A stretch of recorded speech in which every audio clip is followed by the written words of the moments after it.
होशियार बच्चे और ऊंट की कहानी पार्ट 2।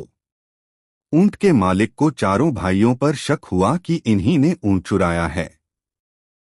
ऊंट का मालिक चारों भाइयों की शिकायत लेकर राजा के पास पहुंचा और राजा से शिकायत करते हुए बोला, महाराज, मेरा ऊंट कहीं गुम गया है और इन चारों भाइयों ने मेरे ऊंट का हुलिया बतलाया है, किंतु कहते हैं कि हमने तुम्हारा ऊंट नहीं देखा।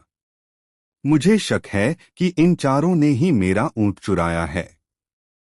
राजा ने चारों भाइयों से पूछा कि जब तुमने ऊंट देखा ही नहीं है तो तुम्हें ऊंट का हुलिया कैसे मालूम है।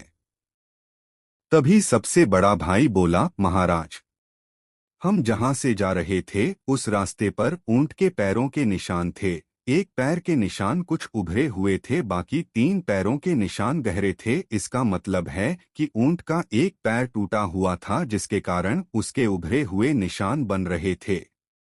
दूसरे भाई ने कहा, महाराज, ऊंट की पूंछ कटी हुई होने का संदेह हमें इसलिए हुआ क्योंकि जहां ऊंट के पैरों के निशान थे वहां ऊंट का गोबर बिखरा हुआ नहीं था। इसका मतलब साफ था कि ऊंट की पूंछ कटी हुई है, इसी कारण गोबर पूंछ से नहीं टकराया और सीधा जमीन पर गिरा।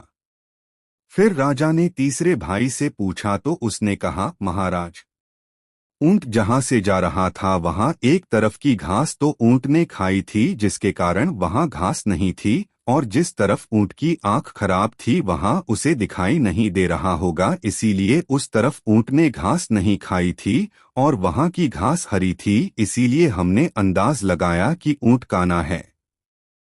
फिर चौथा भाई बोला, महाराज, जिस रास्ते से ऊंट जा रहा था उस रास्ते पर गेहूं के दाने बिखरे हुए थे, इसलिए मैंने कहा कि ऊंट के ऊपर अनाज रखा हुआ है, किंतु हमने इनका ऊंट नहीं देखा था।